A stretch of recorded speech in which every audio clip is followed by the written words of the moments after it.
Before we begin today's episode, I want to say something. This conversation today is about loving difficult people. I know we all have somebody in our life, have had, will have someone in our life that might be a little challenging to love. I know for some of you, the word love in the context of a hard relationship carries a weight that often we're not talking about because perhaps you've been told, maybe by a sermon, by a friend, by a family member, maybe by something you've read, that love means you stay until the bitter end. That love means you endure. That love means you keep showing up to something, to someone that is hurting you. And I would like for you to lean in and hear what I'm going to say before we go any further into this conversation. This is not what this episode is teaching, and it is not what God asks you to do. I have loved someone whose presence was doing damage to my own heart, to my soul, to my children. And I know what it is to wrestle with whether leaving is faithful or whether it was failure, whether God would still love me if I decided to leave or that I would not be lovable. I know what it sounds like when the word love gets used to keep a woman in a place that God never asked you to stay. And what Katina teaches and what I believe with everything in me is that love and safety are not in conflict with each other.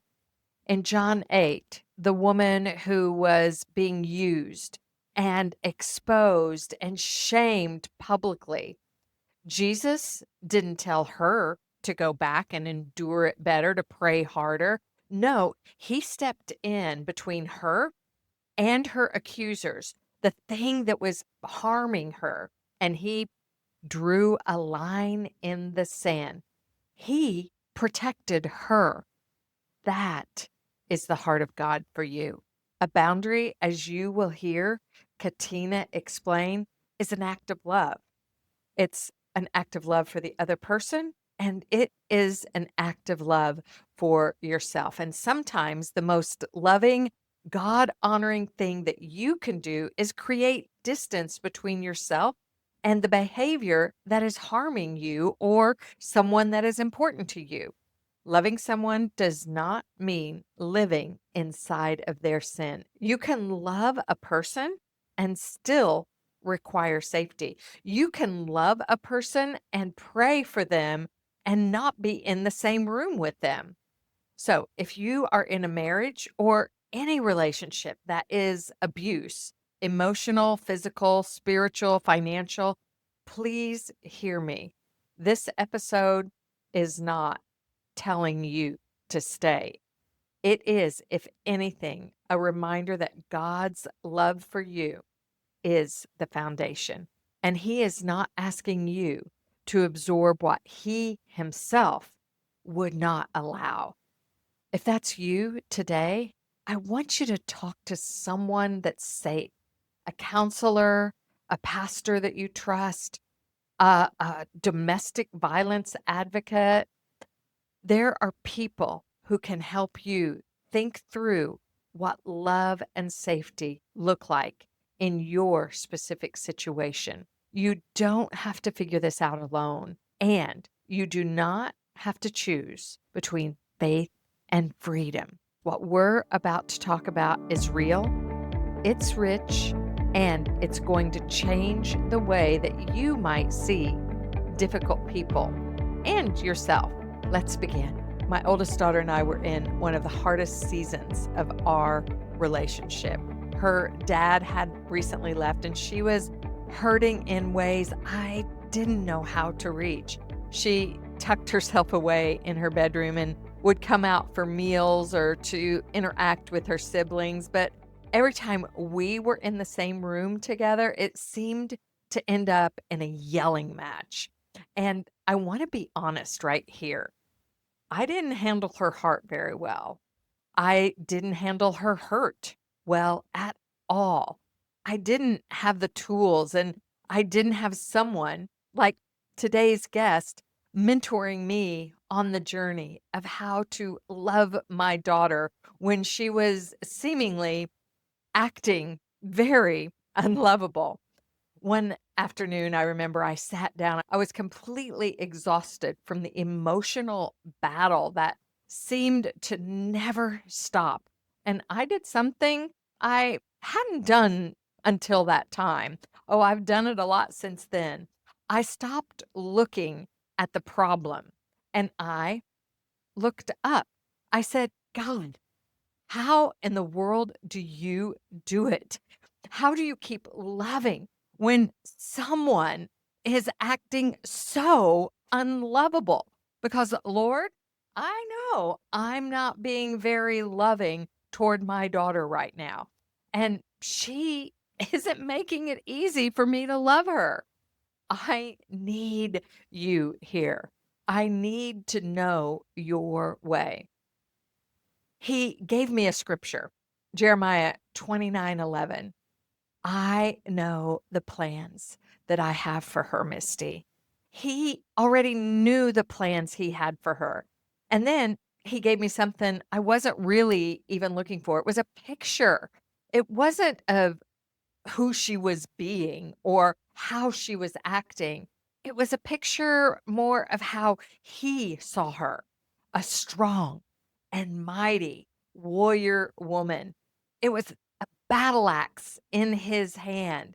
And he told me, as she learns to yield to me, to trust my hand, she will be like a battle axe in my hand. I held on to the plans that God knew He had for her when it got hard. And over the next 6 or 7 years, trust me, our relationship was like a roller coaster ride, hot, cold, up, down. But over time, her heart did soften. And today she is an amazing mom of three. She's a worship leader in her community. Her husband and their family is in full-time ministry. And that word God gave me, well, every single time I start to look at her with my own eyes, every time I start to judge what she should or shouldn't be doing, just listen to last week's episode if you want to know about the shoulds.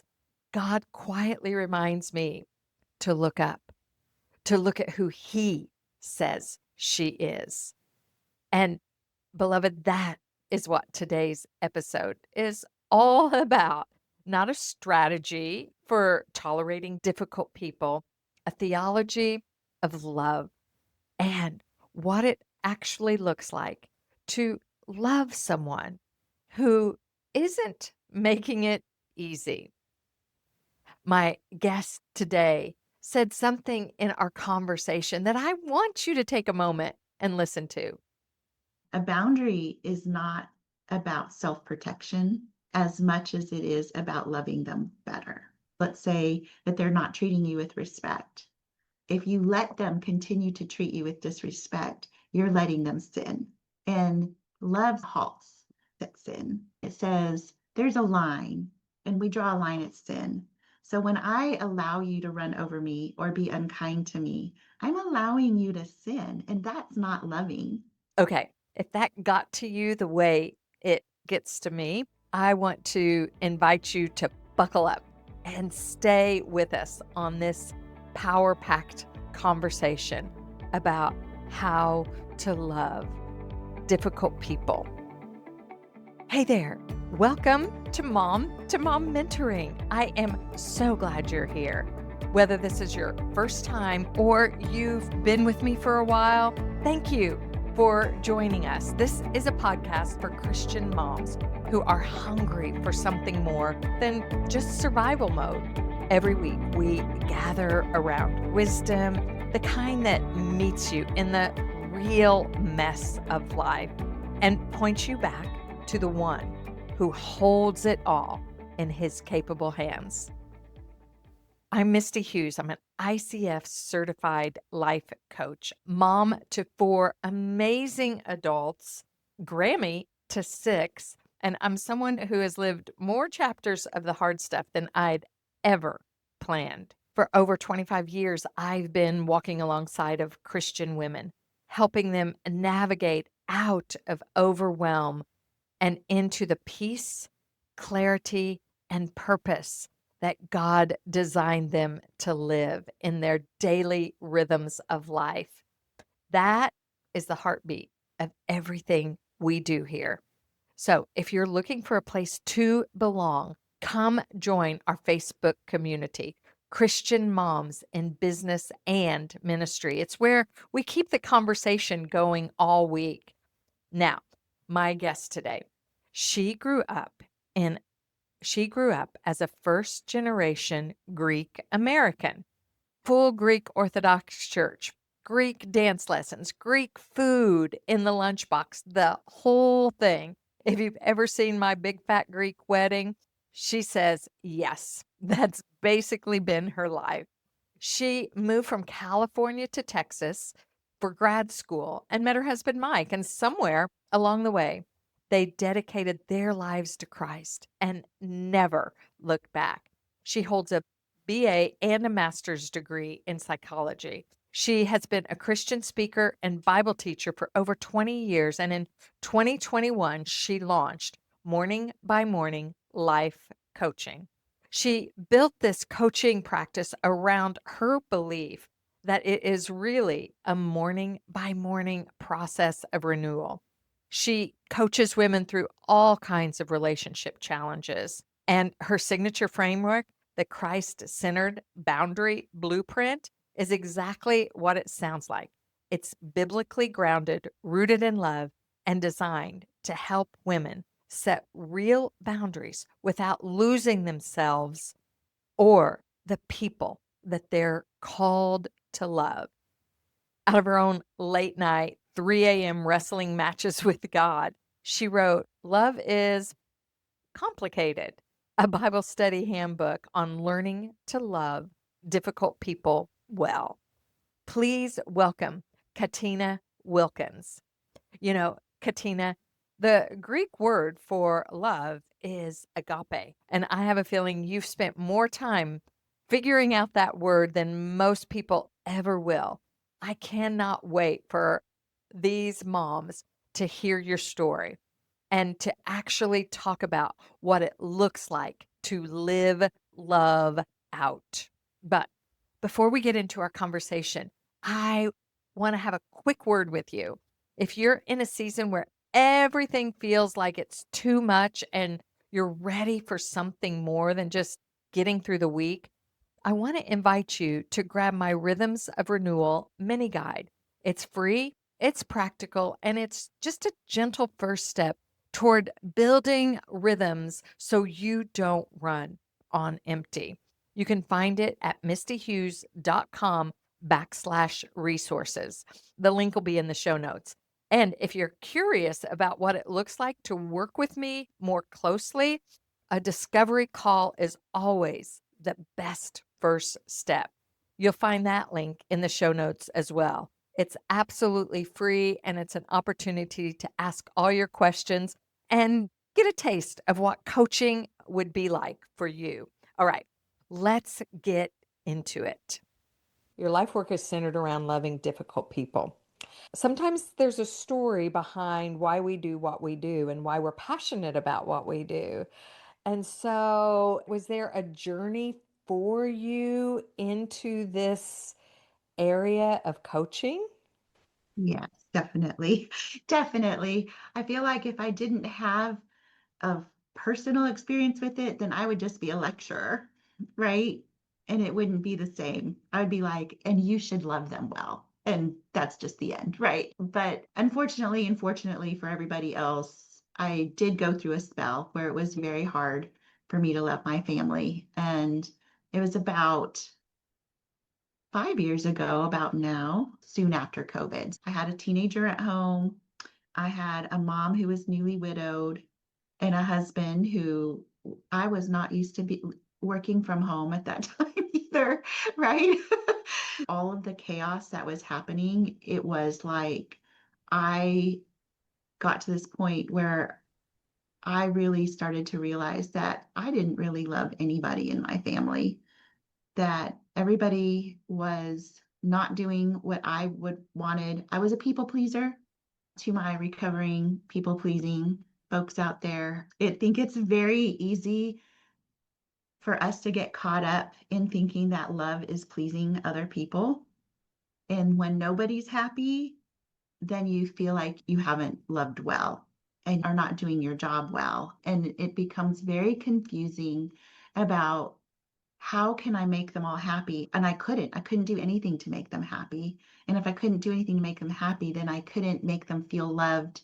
And then I wasn't even sure that I did love them because it was so performance based in my world. And so my sister challenged me, especially with my daughter.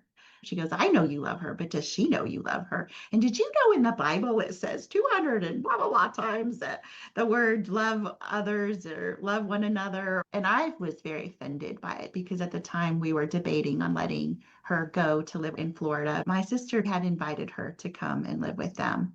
So this was on the table. And the way that my sister had stated that made me feel like I was a less than mom. I felt very betrayed because I found out she was talking to my daughter behind my back about this and about other things. And I was like, oh my gosh, who do I trust? Who do I trust right now? And how do I go about this? After lots of tears, the Lord started waking me up like in the wee hours of the morning to come talk to him. And so if I couldn't sleep, I would get out of my bed and go to my prayer room, take out my journal that I had labeled the battle plans, and said, okay, Lord, what am I going to do with this? And how am I going to go about this? And one of the things that I wrote to him was, I don't think I love any of them. And if I am to love them, then I need you to tell me how to love them. And I'm going to start from scratch. And so my learning to love was definitely a personal journey, and it was never intended to be shared. It was just me and the Lord at 3 o'clock in the morning hashing out what love is. And the first place he took me was 1 Corinthians 13 to talk about what the Bible says love is. And then we explored each part of it. He had me practicing, and as I was failing, I would go back to the war room. There was a lot of time spent on love is patient, love is kind, and that's it. Because Oh, every time I would be like, I can't remember what love is. And he's, what is love? And I would say, love is patient, love is kind, and I can't remember anything else. He's, are you doing it?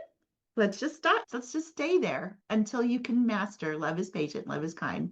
We're not going to go any further because you have got to learn to love and to love with patience and kindness.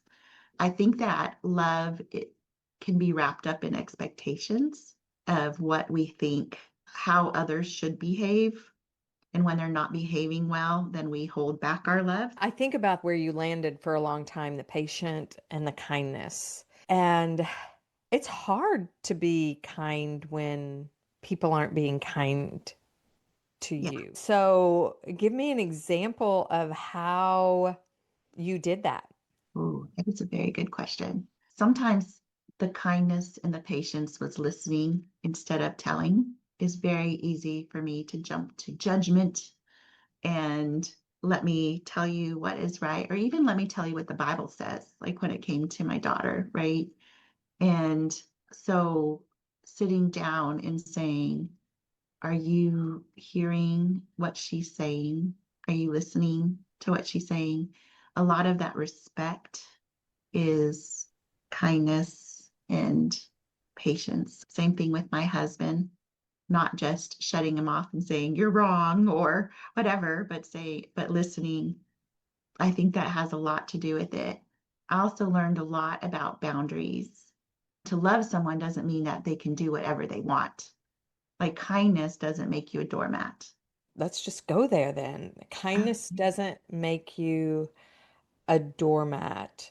So, how do you convey kindness when someone is not treating you with respect or honor or kindness? The thing that the Lord really taught me about boundaries is that a boundary is not about self protection as much as it is about loving them better. Let's say that they're not treating you with respect. If you let them continue to treat you with disrespect, you're letting them sin. And love stops at sin. It doesn't stop, but it halts. And it says, there's a line, and we draw a line at sin. So when I allow you to run over me or be unkind to me, I'm allowing you to sin, and that's not loving. So instead of saying, I think that you're treating me wrong and I deserve more, it's about what can I do to love you better? And I can't continue to let you behave like that because it would not be loving.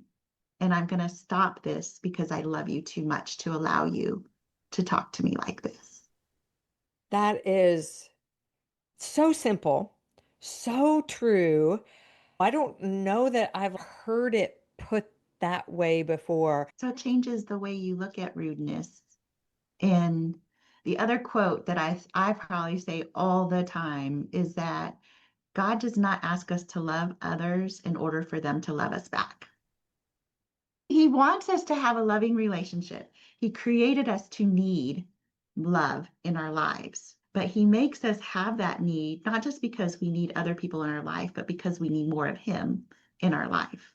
So He uses people in our life that rubs us the wrong ways to bring us closer to Him and to learn to love them with His love. So it's not us loving others out of an empty cup. It's us loving others through His fullness. And so, in His fullness of love, we can't expect anyone to love us back. And when the relationship turns, which I've seen so many relationships turn, it's amazing. But if there's one thing I can say is it needs to be your heart that turns because we can't guarantee what the other person will do. Like when you put up a boundary, other people who are used to running over that boundary aren't going to the boundary. So it can be worse before it gets better. So if we are just measuring how are we doing based on how the other people is responding to us, we can be very disappointed. It can look, it can end up looking worse because people don't know how to act. Sometimes they don't know how to respond. Yeah, because you're breaking the normal. And when you break the normal in some way, shape, or form, people don't know what to do with that initially. And usually it does get worse before it gets better. And so if we bail because it gets worse, God's going to take us around that mountain again. Let's back up a minute because we're talking a lot about love and God's love. And in our Western culture, we have probably some false ideas about what love is and what love should look like. And you've mentioned a few: patient and kind. Give us the lens to look at what love really is. Okay, I'm going to read to you from 1 Corinthians 13 so we can have a definition. Okay. So it says, love is patient. This is from the NIV. Love is patient, love is kind. It does not envy. It does not boast. It is not proud. It does not dishonor others. It is not self-seeking. It is not easily angered. It keeps no record of wrongs. Love does not delight in evil, but rejoices in truth. It always protects, always trusts, always hopes, and always perseveres. So when you think about what love is, in the book, I break it down into what love isn't and what does love always do as the umbrella. So love is patience. Love is patient. Love is kind. It's kindness, and it rejoices in truth. It is not envious. It doesn't boast. It is not proud. It doesn't dishonor others. It's not self-seeking. It is not easily angered. It keeps no record of wrongs. It does not delight in evil. it tells you more about what love isn't. And most of the things like being envious and boastful and proud and dishonoring others, being rude, all of those are opposite of kindness. And then he goes back and says, overall, over all of this, here is what love always does. And he says, love always protects. And you're like, how does that look? What does that mean? I've really spent time with the Lord about what kind of protection is he talking about. And he really is talking about spiritual protection. He's talking about don't gossip. Don't tell everybody about what your kids are doing or not doing. Be very careful with your words. This can be the same with your husband. Be very careful because you don't want to side with Satan in being the accuser of bad things. You want to pray for them, protect them with your words. So your words are protecting them, and that you're protecting them through prayer, just like Jesus prays for us. He prays over us and asks for protection over us. It always trusts. That one was like, who am I trusting? Because I'm not trusting the people that have given me a hard time. How do we always trust? And that's where the Lord's, you always trust me. You know that I have a plan. I have a plan for them. So when you are trusting, when you look at them and they're not walking the way that you see the Lord wants them to walk, you can still love them because you can trust that God has a plan. Always hopes that kind of goes along with trust. You can hope in their future and you can hope in them because your hope is in God, not what is in front of you. There's so many times where what I was seeing in front of me was like, Lord, I don't see where this is going to go. And the Lord would say in my head, where are your eyes? Where are your eyes, Katina? And I'd be like, I am looking this way. And he's saying, look this way. Look this way and trust in me. Trust me and put your hope in me, not in what you see right now. When we do this, we get anxious and agitated. Yes. And Matthew 6, where he says, look to the birds of the air. He's telling us to look up. That's what you're saying we do. We get anxious because they're not changing, they're not behaving, they're not They're doing what not I meeting think our they should. expectations. Next, this is good. And so then the last thing is that love always perseveres. And when I looked up the root word, the word perseveres is the Greek word patience. So when you look at it, starts with love is patient and it ends with love is patient. And it says love is patient. And then it ends with love is always patient. And then you see the Lord more than anything. If you look at how patient he is with us, and he loves us so much, do we always show him love back? No, but he never stops loving us. And even when we're sinning, he still loves us. He draws a line at sin and says, this is not what I like. This is not what I want for you. This is not God's best for you. But he doesn't stop loving us when we're his children. And we're trying to figure out what love is, right? We don't really have to look any further than Jesus.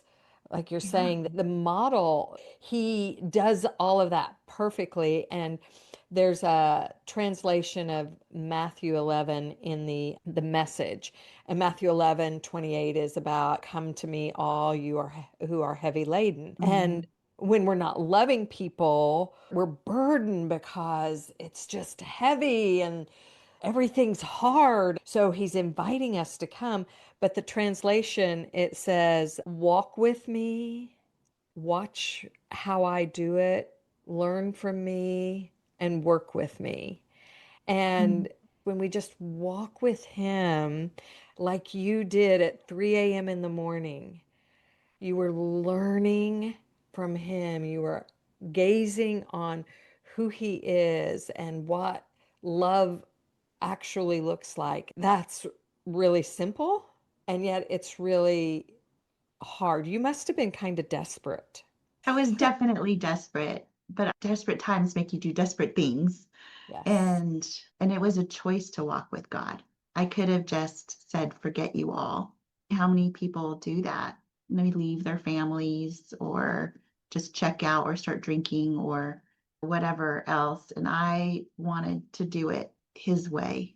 I knew that he had something better. He wouldn't ask us to do the hard things if he didn't have something better. Like I said, I never intended to share this with other people. This was such a God thing when he was like, and now you're going to share what you learned with other people because as much as you sat crying at night, there are other women who are crying at night.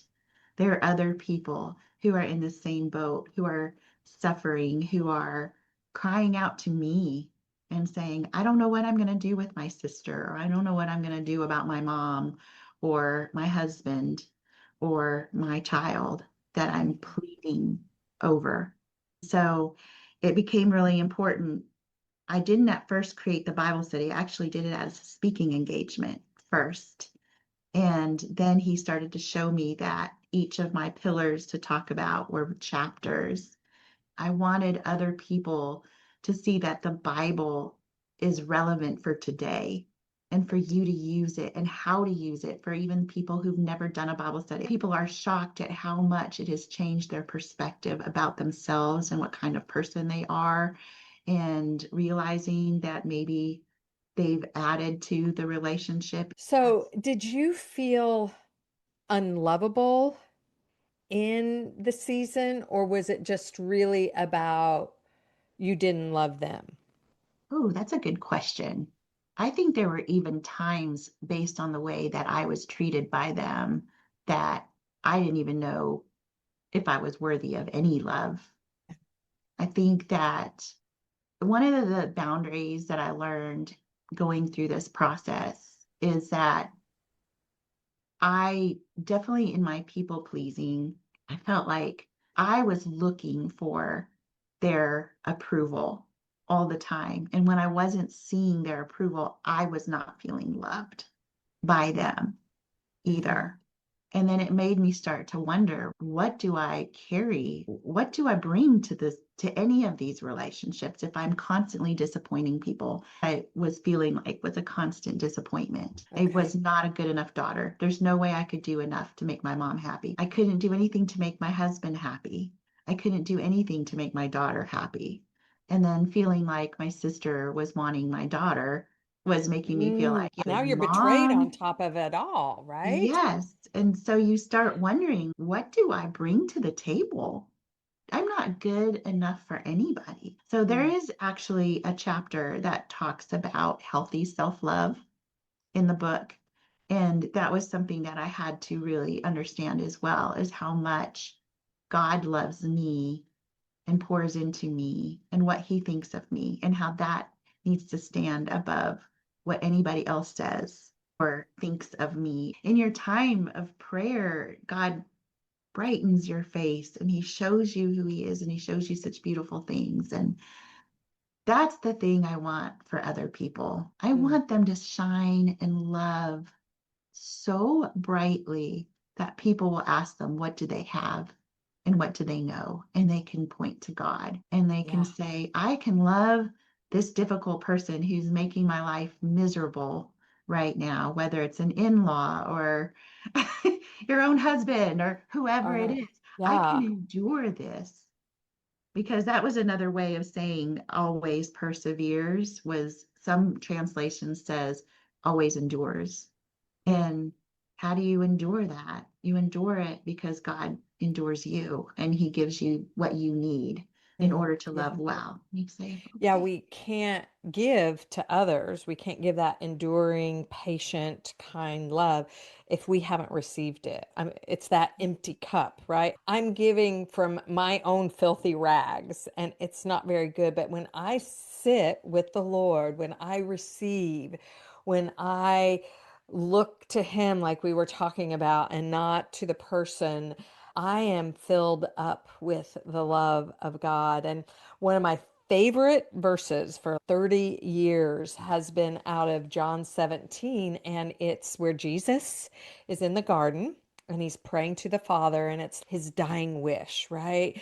It's like I envision God standing over him, son, I'll give you anything you want. What is it you want? And he says that the love that you love me with would be in them and I in them, So Mm, when we sit with the Lord, when we invite Him to teach us what love is, we're answering the cry of His heart. mm, That's what He desires.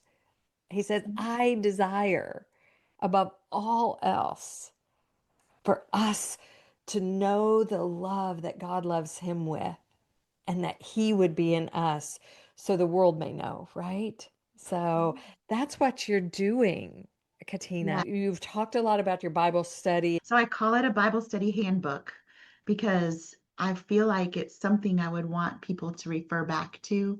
I was in the bathroom at an event. I was saying something about, yeah, I tell all my kids they're my favorite. And a lady was there. She's like, so if you can have a favorite, then I can admit that I have a least favorite.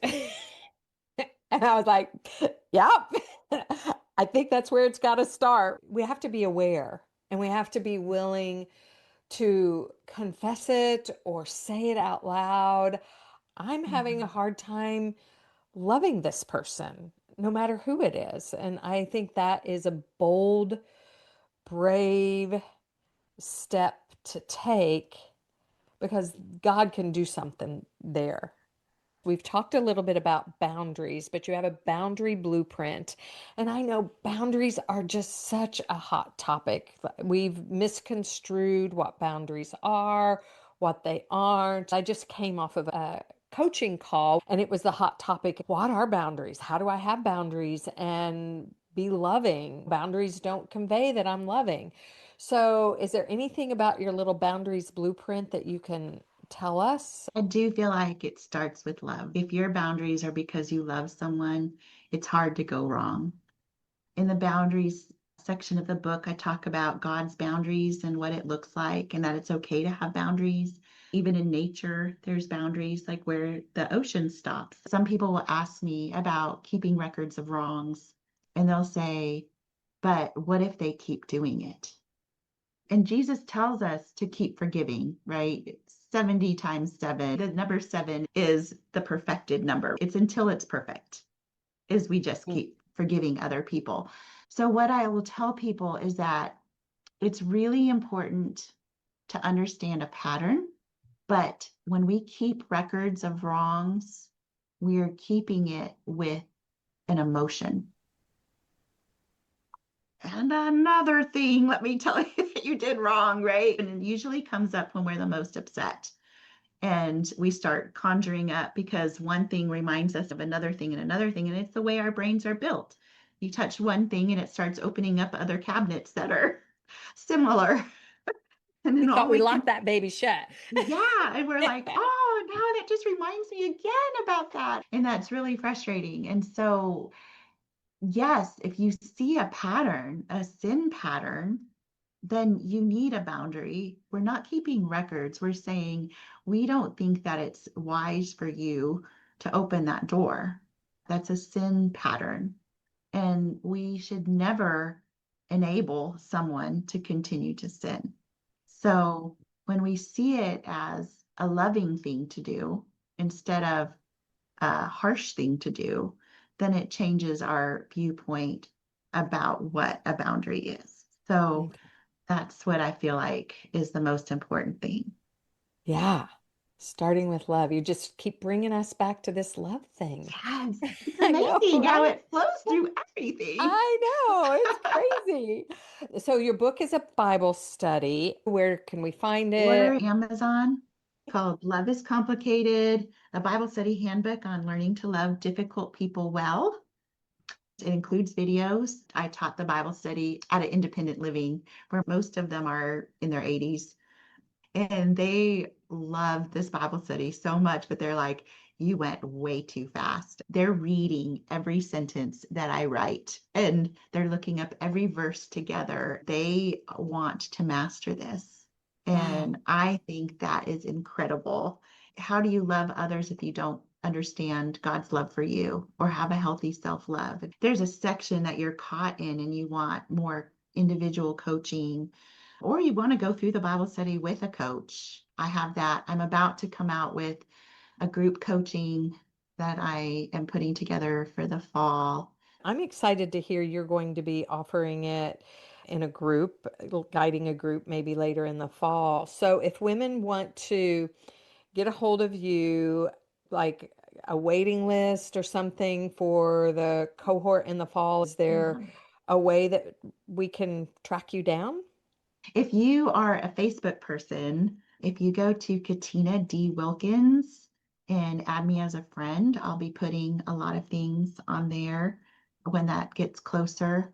I do have a website, which is mbmlifecoaching.com, and that's for morning by morning, Uh-huh. mbmlifecoaching.com. We'll put all of your social links and your book link on Amazon in the show notes because sometimes it's hard to grab all that when we're talking. And so we'll make sure everybody gets there. Okay, Katina, we talk about a lot on these episodes, and these are busy moms. And I know when I was a busy mom, my brain could only handle so much information. So I love to leave women with a one thing. If they don't remember anything else from this episode, what is one thing that you feel like is that nugget for them? I think the one thing is that Jesus asks us to love others as ourselves. And then he tells us again that he leaves us a new command, and that is to love one another so that others will know that we're his disciples. And so, my one thing is that you are to love others, not to get love back, but just to love.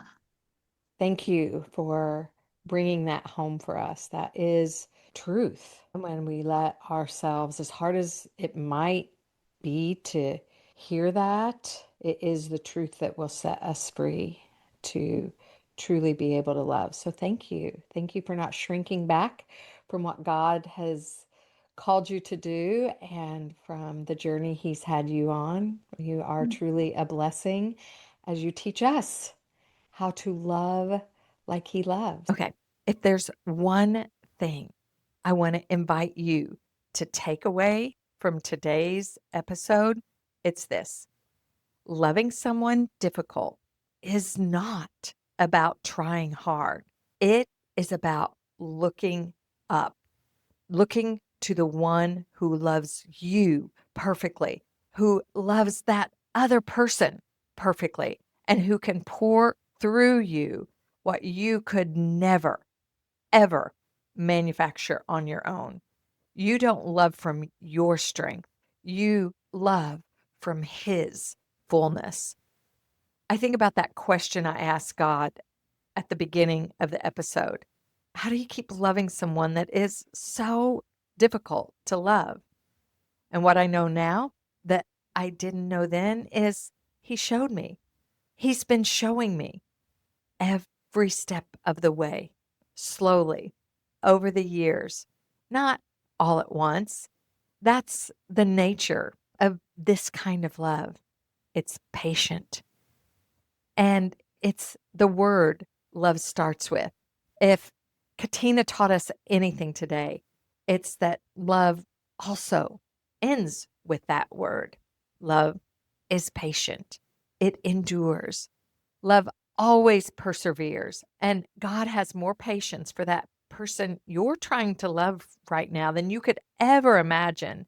And what that means is He has more patience for you in the trying than you could ever imagine. So if there's someone in your life right now that's hard to love, a child, a parent, a spouse, a neighbor, a friend, a sister, your struggle to love them is not evidence that something is wrong with you. It might just be God's invitation for you to go deeper into understanding what His love is all about. Katina's book, Love is Complicated, it's on Amazon. All of Katina's links will be in the show notes for you. If you're ready to go deeper with a coach who has actually lived this out from the inside out, she might be worth reaching out to.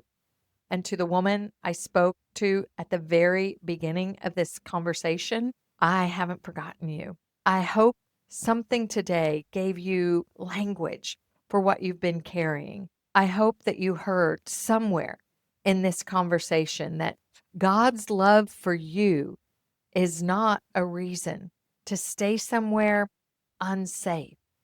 It is the very reason that He makes a way out. You are seen, you are not alone. And love, real love, the kind that Katina has been teaching us, it always protects. Please reach out to someone safe. It's not a weakness. This is wisdom. If this episode helped you, would you do one thing for me? Share it. Text it to a mom who's in a hard relationship season right now. Sometimes the most loving thing that we can do for someone is to put the right resource in their hand. I want to leave you with the words of Jesus because Katina reminded us today when we want to know what love looks like, we don't have to look any further than to the man Jesus himself. You are here to be light, bringing out the God colors in the world, loving people well, even the hard ones, especially the hard ones, is one of the most luminous things that you will ever do. It is light. It draws people towards God, and you are capable of it, not because you're strong enough on your own, but because He lives in you. Next week, I'm bringing someone very special back to the table. My handsome hubby Craig is joining me for another one of our heart-to-heart conversations.